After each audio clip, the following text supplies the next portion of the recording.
Massive Tyrannosaurus rex, 40 feet long, weighing 9 tons, is stalking through the forest hunting for breakfast. This thing has a bite force of 6 tons per square inch, strong enough to crush a car. It's the most powerful predator to ever walk on land. Nearby, a herd of Triceratops are grazing. These guys are like living tanks. Up in the sky, pteranodons with 20-foot wingspans are soaring on thermal currents hunting for fish. These aren't dinosaurs technically, they're flying reptiles, but they share the skies with the dinosaurs and they're just as impressive. In the forests, a pack of velociraptors are hunting together. Now these guys aren't like Jurassic Park showed them. They're actually the size of turkeys covered in feathers, but they're smart. They hunt in coordinated packs using strategy and communication. They're like the wolves of the dinosaur world. Near a river, a massive Brachiosaurus is drinking water. This thing is 85 feet long and weighs 80 tons. Its head reaches up into the treetops like a living crane. It's so big that its heart weighs 400 pounds just to pump blood up that long neck. And in the coastal waters, a Mosasaurus is cruising through the ocean. This marine reptile is 50 feet long. It's the apex predator of the seas. It eats sharks for breakfast. Literally, this is their world. Dinosaurs have ruled Earth for 165 million years. Humans have only been around for like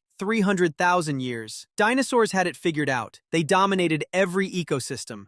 Land, sea, and sky. Nothing could touch them, or so it seemed. So let's talk about just how incredible these animals were. The Tyrannosaurus rex wasn't just big, it had a brain the size of a human brain. Recent studies show it was actually pretty intelligent for a reptile. It could problem solve. It had excellent vision and an amazing sense of smell. Triceratops traveled in massive herds, sometimes hundreds strong. They had complex social structures. They protected their young in the center of the herd. They were like the buffalo of the dinosaur age, but 10 times more badass. And here's something crazy. Some dinosaurs, like the Maiasaura, were good parents. They built nests. They took care of their babies. They brought food back to the nest. They weren't just mindless monsters. They had complex behaviors and social lives. The Ankylosaurus was literally a walking tank, covered head to tail in armor plating, with a massive club on the end of its tail that could shatter bones. Nothing messed with an Ankylosaurus. Stegosaurus had those iconic plates running down its back. Scientists think they might have been able to change color for communication or temperature regulation. Imagine a 9-ton animal that could basically blush. These creatures had been evolving and perfecting their designs for millions of years. They survived ice ages, volcanic eruptions, climate changes. They adapted to everything the planet threw at them. They were unstoppable. They were the ultimate success story of evolution. Meanwhile, millions of miles away in the asteroid belt between Mars and Jupiter, a chunk of rock 10 kilometers across, that's 6 miles wide, basically the size of Mount Everest. The dinosaurs below have no idea it's coming. They can't see it. They're just living their lives, hunting, eating, raising their young, fighting for territory. On the Yucatan Peninsula in what's now Mexico, it's a beautiful morning. Pteranodons are fishing in the coastal waters. Herds of hadrosaurs are feeding in the lowlands. Everything is peaceful. The asteroid enters Earth's atmosphere, traveling so fast, it doesn't even slow down. The air in front of it is compressed so hard it turns into plasma. It's literally glowing brighter than the sun. 11:46 a.m., 1 minute to impact. Some dinosaurs might have looked up and seen a second sun in the sky, a massive ball of fire screaming toward the ground. But they had no time to run, no time to react, no time to understand what was about to happen.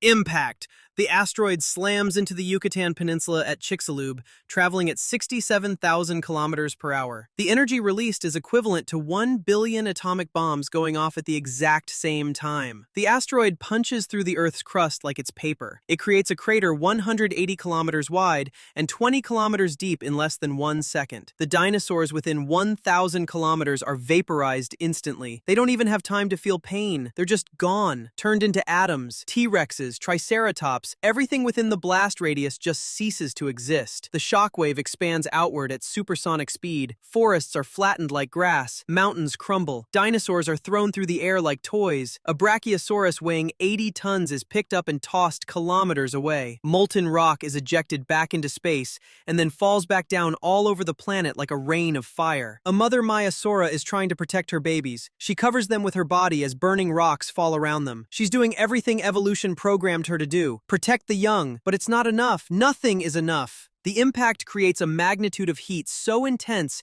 it literally ignites the atmosphere. The air catches on fire. Any dinosaur that can see the impact is blinded instantly. Within minutes, massive tsunamis hundreds of meters tall race across the oceans in all directions. A wall of water 100 meters high crashes into coastlines around the world. Mosasaurus and other marine reptiles are thrown inland. Everything in the ocean is churned into chaos. Pteranodons trying to fly away are caught in hurricane-force winds traveling at 1,000 kilometers per hour. They're ripped apart in midair. There's nowhere to hide, nowhere to run. The entire planet is under attack from physics itself. So much debris has been thrown into the atmosphere that it blocks out the sun completely. We're not talking about a cloudy day. We're talking about total darkness for months, maybe years. Without sunlight, photosynthesis stops, plants start dying within weeks, ferns die, trees die, grass dies, the entire bottom of the food chain collapses. The herbivores, the Triceratops, the Brachiosaurus, the Hadrosaurs, they have nothing to eat. Massive herds that numbered in the thousands are starving. 80-ton animals need to eat hundreds of pounds of plants every day. But there are no plants. Within months,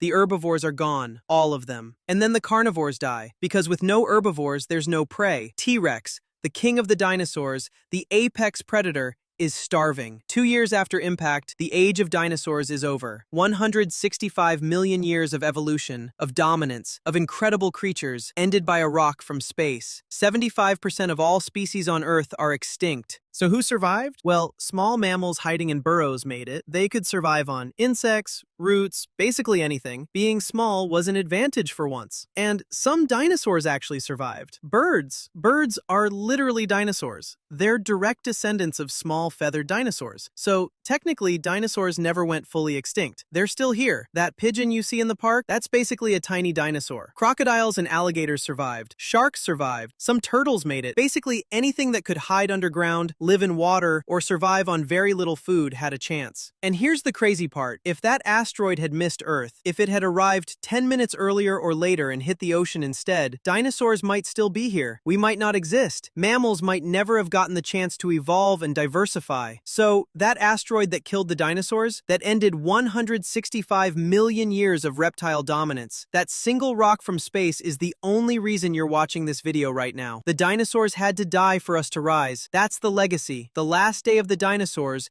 was the first day of the age of mammals. And honestly, that's both sad and amazing at the same time.